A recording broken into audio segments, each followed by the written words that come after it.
Welcome back, everybody. I'm Chad. This is Carter Engineering and Fabrication, week 13. So that's 25% of the year that I've been making a video every week, and I'm happy to do it and share what I've been working on this week.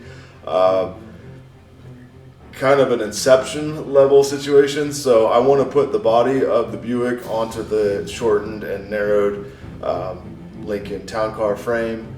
Before I do that, I need to shorten the rear end, and when I shorten the rear end, I'd like to have the rear wheels and tires ready to bolt on, and so to do that, I need to widen the rear wheels. That's a mouthful. So today, I am going to summarize the work that I've been able to do to cut the 19-inch steel wheels that I'm going to widen in the rear to 19 by 11, smooth them, and then eventually make some center caps and do some other fun stuff. I'll get into that stuff later, but for now, I want to put a body on a frame, so let's work on a press brake.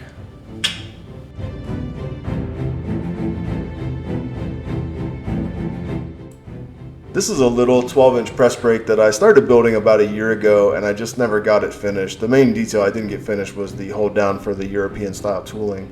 But I was able to get a 12-inch piece of 6-way lower and an upper die, and here I am in the Bridgeport. Finally raided my scrap bin. Most of this was pieced together just to have something that's semi-portable, and I don't often need to bend anything bigger than this. So a couple drilled and tapped holes, and I'm ready to basically weld the assembly up. So here we are. I raided the random pile of angle iron and C-channel, made up an upper die carrier that's going to hold the European style tooling. And the nice thing about that is I have the CAD models already developed for those, so I can 3D print odd tooling and things, or I can even weld up a bottom die if I need to, just to do something wonky. I find that almost nothing I do is easy enough to make it standard, so it's worth having a little versatility. I've got a couple of special dies I've made just for a standard shop press, but I think having something with some actual gooseneck tooling will be helpful. So pulled this out of the box. I've had the the power unit, the manual power unit, and the pump. That's a hard word to remember. I've had the pump and the cylinder, like I said, for about a year, and here I am going to pump it up and just tack weld it in place, and damn it if it didn't leak on me.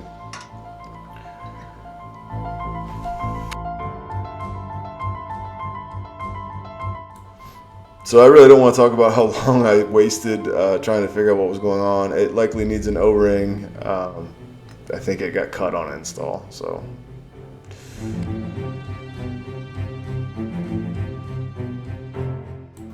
now we're back. Amazon for the win. The next day, got the part I needed. Got the cylinder tacked in place. Not very serviceable, but it'll be fine for a limited use thing like this. So we're skipping around a little bit, but I'm working on the 4-inch strips that are going to widen out the rear wheels. I'll talk in a few minutes about the dies that I used and some alternatives, but here I am. I'm basically choosing to bump bend the radius in two halves.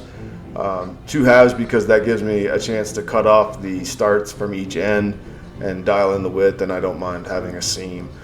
So I had these laser cut quite a while ago from SendCutSend. That's going to be the word of the day. I think somebody let me know in the comments if you count how many times I say SendCutSend. So here I am. I want to make a better mount for the pump, but basically, and also return springs, and I need to, honestly, this baby press brake will be really useful with a few things like adjusters on the bottom die, maybe a hard stop to set stroke, and return springs being the biggest one. I've got some in the cart. I'm gonna see if I have some. I'm sure I have springs somewhere in the shop. I just can't find them right now, but overall, minimal investment, worked pretty well. So here I am speeding it up significantly just to show the process, and bumping through the approximately 9.5-inch radius to make the wheel widening strip.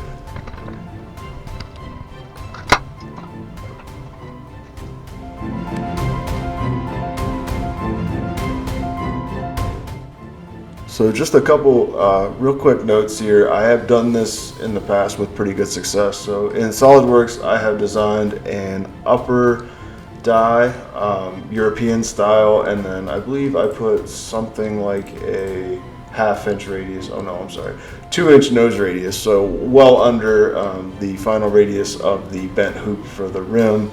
And then similarly, the V opening, it's a 2 1/4 die opening. Let me see, I'm going to jump into the sketch just to show this with some clarity. So target final dimension for a 19-inch rim, so I put 18 just as a guideline, showing that I have plenty of opening, plenty of depth in the die. So you should be able to use this to gradually bump bend the radius, and at this point I probably should have just made a roll bender, but you know, you can bump bend some things pretty nicely. In my impatience, I already started the bump bending process, what you just saw in the previous clip. So it has pretty defined lines from the sharp edge tooling. I think I'm going to call that a feature, not a bug, and we're just going to go with it. That was the design intent. It's on a nice even 1-inch spacing, so I'll do that on the next 3 pieces. When I had the laser cut blanks made, I didn't make an extra. I usually do, but I didn't this time. So I do have these on the printer right now.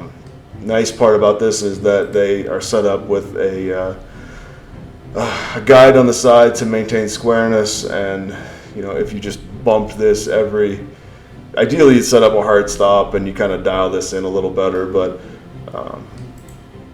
I haven't welded anything yet I haven't finished welded anything yet, so I could still come back, cut some more blanks and then bend some pieces, but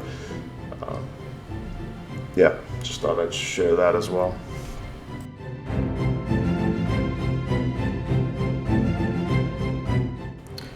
One thing I wanted to point out that I thought was interesting, and I don't know if anybody has a better way to do this or not, but here we are in Bamboo looking at the 3D print files for both the lower die and the upper die, and I printed them on their side to get the most strength. The part I noticed is that here where I'd want more strength basically in the vertical plane, and then inside the lower die kind of connecting where the actual part's going to contact for the 3-point bend, I wanted a way to add stiffness locally in those spots. So skipping back to SolidWorks for just a moment, and I went into the part and I made a very small cut, 20 thousandths of an inch wide, and basically just forcing it to treat this as an area. Yes, I'm removing material, but now it's treating it as an area to add walls. I did the same thing on the lower die directly under the points of contact, so this is cutting out. And so when I jump back to Bamboo, just for a point of comparison, the upper and lower die normally, just an infill, and then I'm going to jump over to the others with, does that look wrong? There we go. Sorry, I was at the top layer and it looked funny. So now you can see, while not perfect, now these yellow walls are running straight up and down, so you're getting, column loading through both the upper die. It's not perfect on the upper die. You could probably dial this in to get the load path aligned a little bit better, and I've had good luck with this basically with normal routines. I just thought this was an interesting note where if you want to add interior walls for stiffness, I stopped it just short of the top and bottom, so that could have been dialed in a little better. But yeah, that's something to be aware of.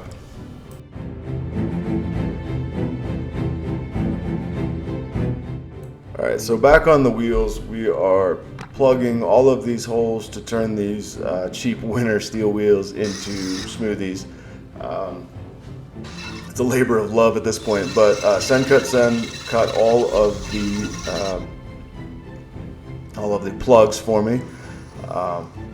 I'm not sponsored, but I mean, it's a goal of mine. They're gonna sponsor me someday. It's just, it's a dream. So SendCutSend, in case I didn't say it enough, I'll say it at least 2 or 3 more times probably.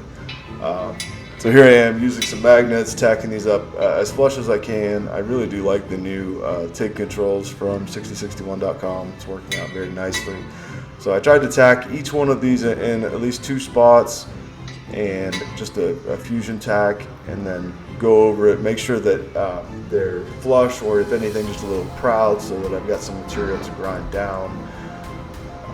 I won't make you watch all of that, but show at least, you know, tacking the first one in. Once I got all of them tacked, I went over them all just to make sure, like I said, they're all in the right position. And oh, here we go, skipping ahead a little bit. So here I am tacking up the last one. I love having, you know, laser cut parts that fit this good. I got 3/16 thickness to match the rim center, and then for the shell, I think it was 10 gauge, I believe. So I'm going to show welding just one. I don't think there's anything to listen to, so not going for beauty. It was just minimal amounts of filler, pretty high heat, and later tweaked my technique a little bit to try and go all the way around in one pass, just to help, you know, minimize stops and starts. It was a little goofy feeding the filler in like a pull situation, but I'll show a picture in just a second. It turned out fine. So a couple sooty spots where I think they still had a little bit of the powder coat or paint, whatever they used on these wheels, but they cleaned up fine. And again, these are I don't want to say non-structural, but I'm not concerned. So got them all 100% welded, at least from the outside. I'm not concerned enough to go back and weld them from the inside. I think that's overkill for what we're doing here. Definitely got the torch a little warm towards the end with all this welding. This was yeah, I'm not concerned with warping either. Here I am showing the backside. Excellent fit up, and I think it'll be fine. So here it is, completely welded before getting dressed down.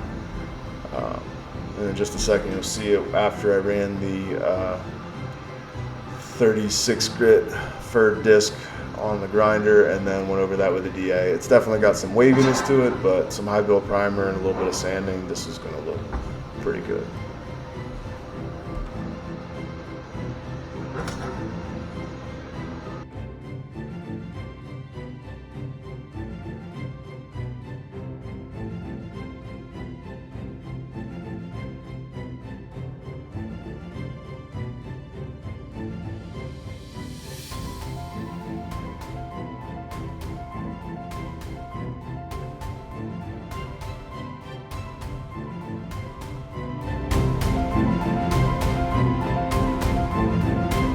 Given that it was a bit of a short week with, you know, traveling with the family with spring break, I do feel pretty good about what I got accomplished.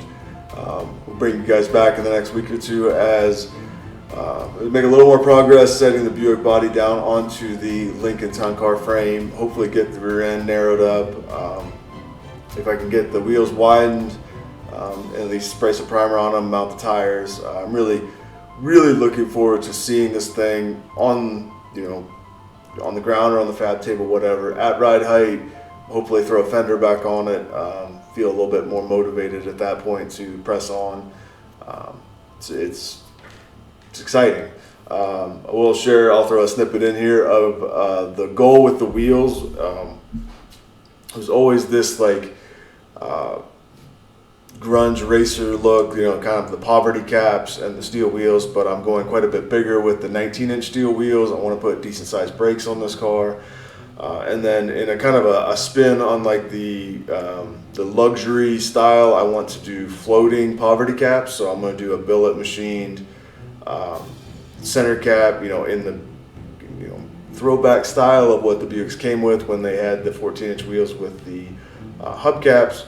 but also have it floating like Forgiato style where it's counterweighted on a bearing, so it always says Buick and Buick Special or something on it. Anyway, I'll throw a screenshot up of that. So stick around if you want to see this thing come together. I'm going to test out a lot of my own ideas on this one since I have the freedom to do so. So if you made it this far, genuinely thank you for watching, and leave a comment, like, whatever.